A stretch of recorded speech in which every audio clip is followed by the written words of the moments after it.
Let's unpack this with Dennis-Kenji Kipker. He's a professor of IT security law at HSB City University of Applied Sciences and is speaking to us from Bremen in Germany. Welcome to the program. Thanks so much for joining us. Okay.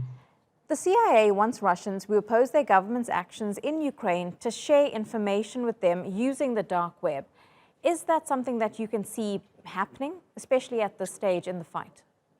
Yes, definitely. So the dark web has long been an arena for cyber operations, and it is well known that intelligence services of various countries are actively involved there in order to obtain information and establish contacts, what would otherwise be much more difficult. And in this respect, it is hardly surprising that the United States CIA is currently also involved, since any information from insider circles can be decisive for the future course of the war. And the CIA's offer, which was recently announced in social media, for example, as Facebook, it is not only directed at Russian defectors, but also at normal Russian citizens who want to do something against the unjustified war of aggression here. And the CIA now wants to provide a safe way for this by using the darknet.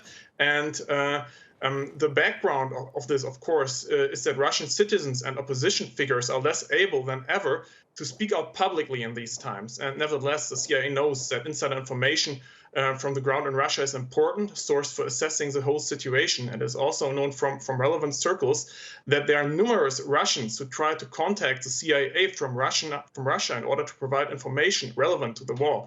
And this procedure makes it more clear than ever that war fought by conventional means at the same time is also an information war.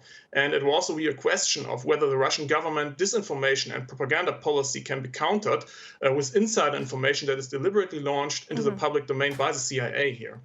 Well, has the fighting on the battleground extended to the cyber world in the dark web, which is dominated by Russian speakers? Is there a divide in that domain? The war between Russia and Ukraine is undoubtedly also taking place on the web, and one can speak of a real information war, which of course also takes place on the dark web then. And the dark web is not dominated by anyone as much as a Russian-speaking world. And on the one hand, of course, we are talking about the sufficiently well-known cases of illegal trafficking in pornography, weapons, drugs, and cybersecurity breaches, as well as data dumps of confidential information. Also, many darknet forums have a code that prohibits certain actions, such as actions that can harm the Russian Federation.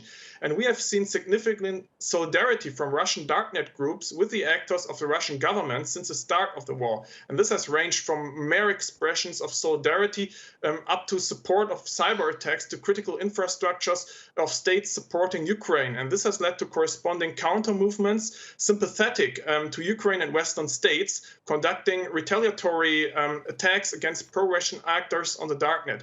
And a very prominent case here of the recent time is the pro-Russian ransomware group Conti. And what we are currently witnessing is an unprecedented underground war on the net. Dennis-Kenji Kipker, really appreciate your analysis on this subject. Live to us there from Bremen. Thank you so much.